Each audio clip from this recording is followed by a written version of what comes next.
You're watching The Source on CNN Philippines. I'm Pinky Webb. Our source, the security analyst, Chester Cabalza. Chester, good morning to you and welcome to The Source. Thank you for your time as well.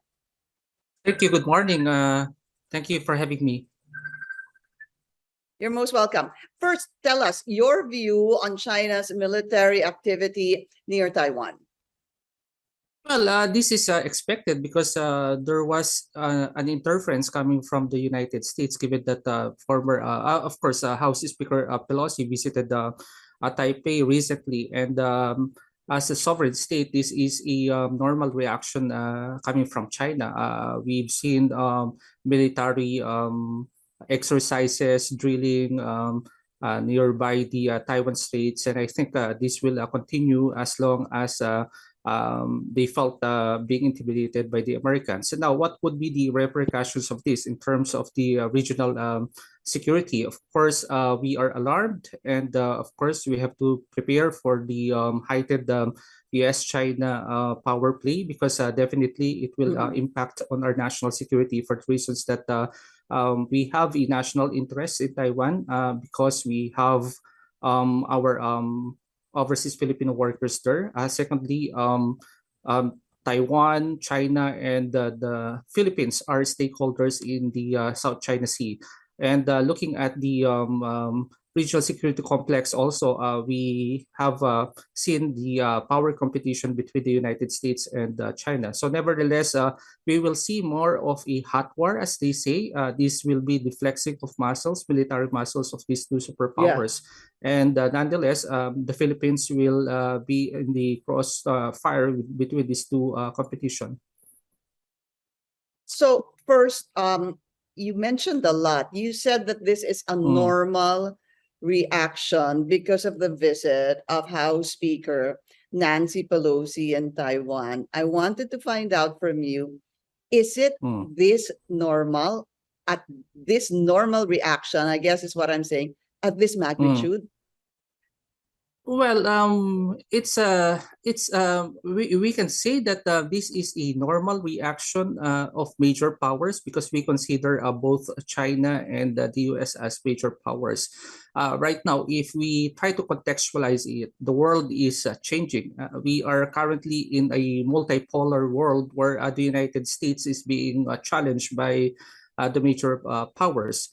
And becoming a superpower, a world's police, is a daunting task. That's the reason why the U.S. has also transformed into a protectionist superpower. That's the reason why, if you try to notice, in the as after they left Afghanistan, and also in the current protracted Russia-Ukraine war, they've been supporting Ukraine there. They have not deployed their military, and we've seen proxy wars. So what I'm trying to drive at here, if you ask me about the is this a normal behavior coming from China?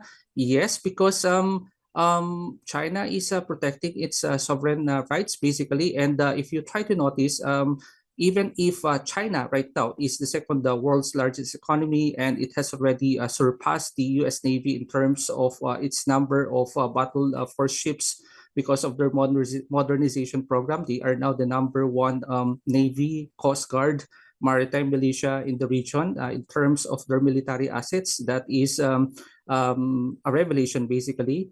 And the problem here is how China will use those military hardware to perform its mission in terms of protecting its sovereignty. They don't have a world war experience yet. That's the reason why they are performing a lot of intimidation. And of course, these military drills and tactics we are seeing right now in Taiwan and in the South China Sea are basically part of the performances of China to flex their military muscles. Right. Chester, the U.S. was condemning this. That's why I asked you at this magnitude, calling it an overreaction to the visit of the House Speaker. What are the likely scenarios from here on? Because it's not just one day of military drills or flexing their muscle.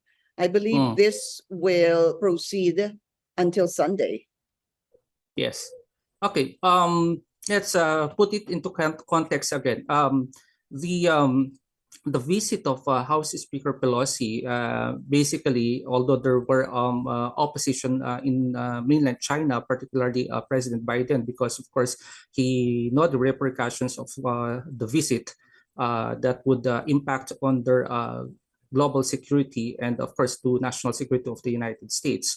One is of course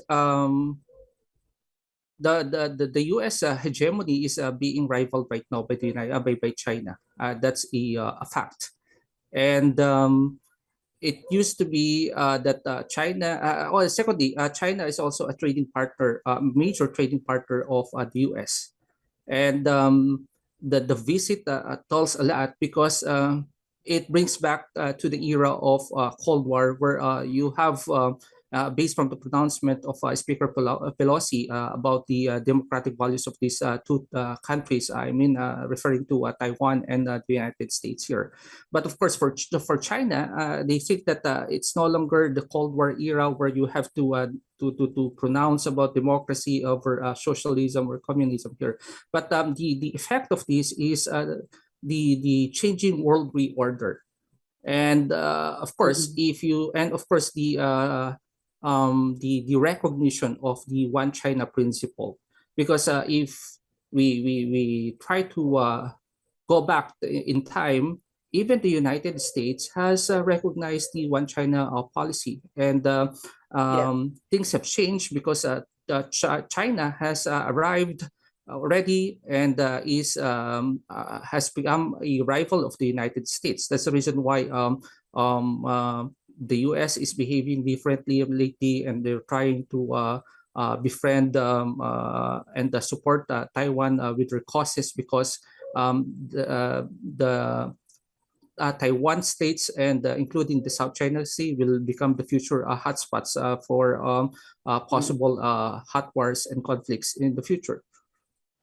And how does this affect the Philippines? We'll be asking you that after the break. This is The Source on CNN Philippines. Please stay tuned.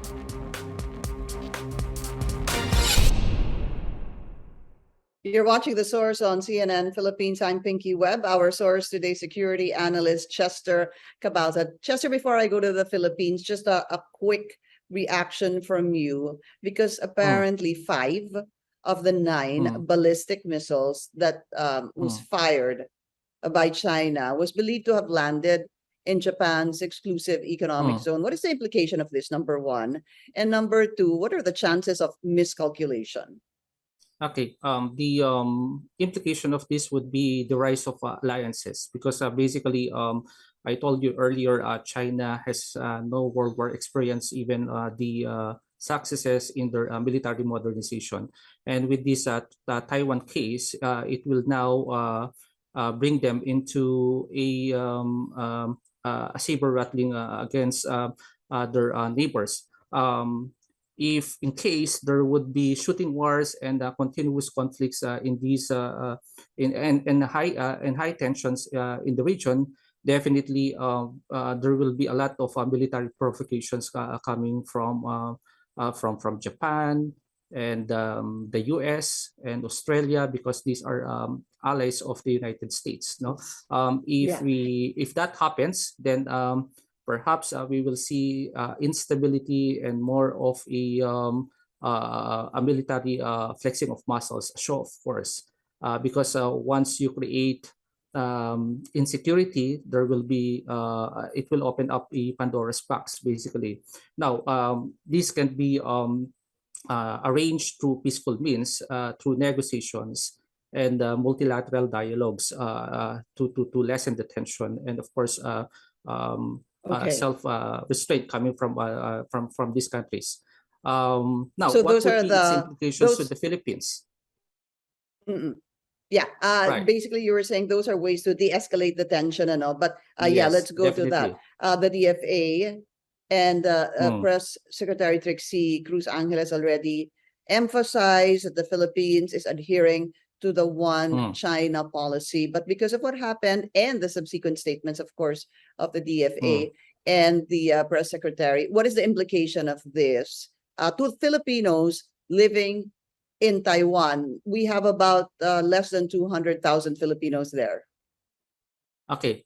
This is also a case of the balancing act of the Philippines, because we know for a fact that these two superpowers are competing in our backyard, and China is our leading trading partner right now. The United States is the oldest trade ally of the Philippines, and also Taiwan hosts thousands of Filipino workers. You see the complexity of our dynamic relations with these three countries, basically. Now, the pronouncement of the government stating that we adhere to the One China policy or One China principle is true. And we are consistent with that in all the administrations that in the Philippines, and including this current administration, for the reasons that we have a robust and unofficial relations with Taiwan through MECO, and this will continue by recognizing the One China policy. Now, what would be the effect of this? Yeah, go ahead. Yes, ma'am. What would be the effect of this with this recognition on the One China principle? If in case the tensions will escalate and it will create military tensions by in terms of shooting war, then we should prepare contingency measures, for the reason that we have national interest in Taiwan because of our overseas Filipino workers. And in case China retakes Taiwan, because that is part of their part of their rejuvenated policy, that all of the lost territories, including Taiwan, will be part of China by 2049. Then basically the Philippines will automatically become a buffer zone, because we are very close now to China, and that will create a lot of red flags in terms of our national security. Right now, we still consider the reason why we are modernizing our military because of the China threat that we are perceiving. But of course, it depends now with how we will perform our balancing act with independent foreign policy, and also how we will craft our independent foreign policy, because we see China as a rising power, a superpower, and the United States is also considered a major power, and we still don't know whether or not China will maintain that position or a new superpower will be proclaimed in the future. Security analyst Chester Cabalza, sir, thank you so much for your time. Thank you very much. And thank you for joining us here on The Source. I'm Pinky Webb. You're watching CNN Philippines.